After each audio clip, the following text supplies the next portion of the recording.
I have been following this Awan brothers scandal linked to former DNC chair Debbie Wasserman Schultz. There have been quite a few developments over the past few weeks with this scandal. Imran Awan, he's currently under investigation. He was arrested about a month ago. And more recently, the indictment against Awan has been expanded to 4 charges. This was reported earlier this week. Currently, Imran Awan, the former IT aide for Democratic Florida Representative Debbie Wasserman Schultz, he was indicted Thursday. It's one of the most recent developments on 4 counts, including bank fraud and making false statements. The indictment has also extended to his wife, Hina Alvi. This is a report just from yesterday. This is from the Daily Caller, and they got some new information about some of the other suspected crimes, some of the misconduct tracing back to the Awan brothers, these other Democrats. Quite a few different charges against Awan, but one of the main concerns has been the theft of electronic equipment, house equipment that would have had very confidential information.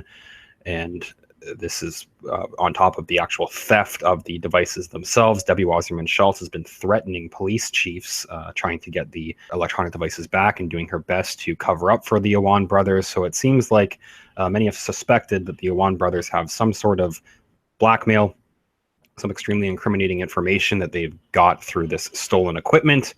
And the Democrats have been doing everything that they can to prevent further investigation and protect the Awan brothers from this rabbit hole going too deep, I guess, if the investigation went on. These are the most recent information. This is the most recent information we've gotten. A chief of staff for Democratic Representative Yvette Clarke had quietly agreed in early 2016 to sign away a $120,000.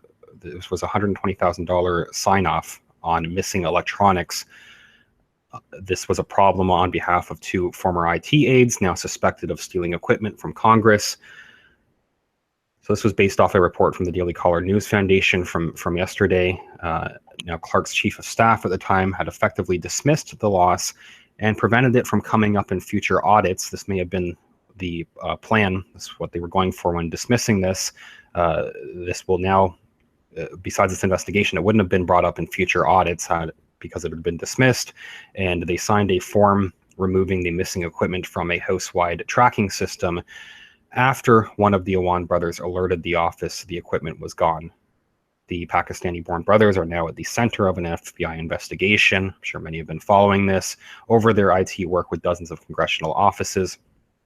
A little bit more on this. Senior House official with knowledge of the situation provided the Daily Caller with new details about how exactly the brothers are suspected to have stolen the equipment and possibly data. Definitely security breach concerns as well. They had stolen the equipment and this data from Congress. How did they do it? It's raised more questions about the members or staffers who were signing the checks on equipment purchases. And long after this, particularly Debbie Wasserman Schultz was highly suspicious that she was still paying Imran Awan long after this, long after it was known, at least internally, that they had stolen this equipment. So this $120,000 figure amounts to about a tenth. It's fairly significant. 10% of the office's annual budget, or enough to hire 4 legislative assistants to handle the concerns of constituents in her New York district. So she could have, this was enough money to hire 4 legislative assistants. Instead, it went to writing off and burying this missing $120,000 in equipment. Yet, when one of the brothers alerted the office to the massive loss, the chief of staff signed a form that quietly reconciled the missing equipment in the office budget. The official told Daily Caller Abid Awan remained employed by the office for months after the loss of the equipment was flagged. Imran Awan was only officially fired by Debbie Wasserman Schultz after his arrest last month. So this is many months after this conflict was happening internally through the Democrats. They were doing their best not to have this come out to the public. Separately, the brothers are suspected to have orchestrated a long-running fraud scheme in which the office would purchase equipment in a way that avoided tracking by central house-wide administrators. They're suspected of working with an employee of CDW Government Incorporated. This is one of the Hill's largest technology providers. They are suspected of working with them to alter invoices in order to avoid tracking. The result would be that no one outside the office would notice if the equipment disappeared, and investigators think the goal of the scheme was to remove and sell the equipment and the data contained on the equipment, of course, outside of Congress. This is the charge. CDW spokesman told the Daily Caller the company is cooperating with investigators and has assurance from prosecutors its employees are not targets of the investigation. This article goes on to say expands on some of the previous lead up to this. Now, according to the official who talked to the Daily Caller, Clark's chief of staff did not alert authorities to the huge sum of missing money. So they did not want, this is another sign that they didn't want this to be investigated when it was brought up to the attention of the House around February of 2016. A request to sign away that much lost equipment would have been, quote, way outside any realm of normacy, the official said. But the office did not bring it to the attention of authorities until months later, when House administrators told the office they were reviewing finances connected to the Awans. The administrators informed the office that September they were independently looking into discrepancies surrounding the Awans, including a review of finances connected to the brothers in all the congressional offices that employed them. The House administrators asked Clark's then chief of staff, Wendy Anderson, whether she had noticed any anomalies, and at the time she alerted them to the $120,000 write-off, according to the official. Anderson took over for Shelley Davis at Clark's chief of staff in February. The same month, one of the Awan brothers requested the massive write-off for the lost equipment. It's not clear whether it was Davis or Anderson who signed off on the form, but Anderson knew it occurred since she notified House authorities of the write-off when they asked. Salary records show that Abid's employment with Clark ended in September, some 6 months after the discrepancy was acknowledged. So this is another question, why was he still hired on? Imran Awan hired on even longer.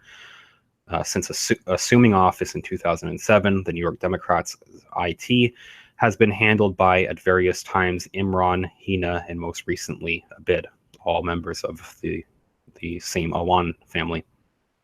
Imran and his wife Hina were indicted this month. Crimes relating to frantically gathering money to wire to Pakistan, trying to wire money out of the country while trying to escape. After learning that investigators were looking at the other behaviors, they were trying to flee the country. They wired, I think it was just under $300,000 to Pakistan. They had attempted to do. This is when Imran Awan was arrested. They'd also began liquidating assets in earnest not long after that September call to their employers. This, according to real estate records. So the current charges serve to keep Imran in the country by taking his passport, and it definitely, there are a number of charges against Imran Awan currently, but this definitely could open up a much wider investigation. But it seems like, according to official reports, they're trying to keep him in the country, but they've taken his passport while the main case is built in earnest. His wife is already in Pakistan with some of the proceeds and could become a fugitive if she misses her arraignment.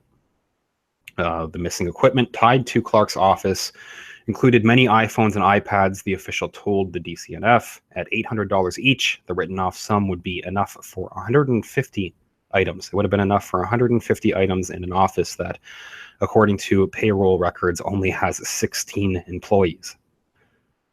The equipment would have been billed under former Chief of Staff Davis, who, again, he's led Clark's office from 2010 to 2016. Then Anderson took over. The request for the write-off that came from the Awans around the time of the staffing change.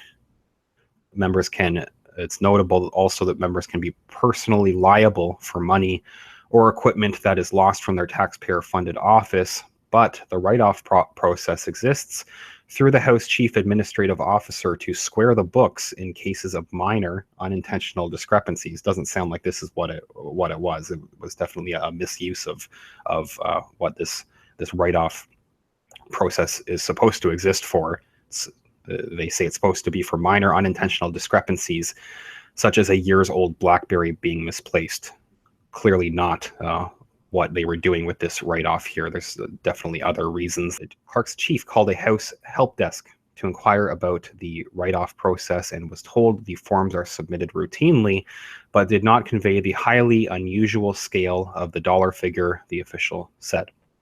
The missing $120,000 covers only Clark's office. Imran and his relatives worked for more than 40 current House members when they were banned from the House network in February, and have together worked for dozens more in past years. Not all of the office's books have been audited for similar patterns. So this is what we know of. There could be even more just on the theft charges alone. Could be a lot more to that as well. Finally, this article closes off. Despite earning $160,000 a year on Capitol Hill, Awan simultaneously ran a car dealership in Virginia and filed for bankruptcy in 2010 to discharge hundreds of thousands in debts. Court records show that the dealership took $100,000 from an Iranian who also served as a politician in Iraq and who is wanted by the Department of Justice. Abid's business partner testified that the dealership's financial books were inscrutable. There are currently the four indictments against Awan, but this new information about this stolen equipment could present some new leads, definitely. This could definitely expand to other Democrats.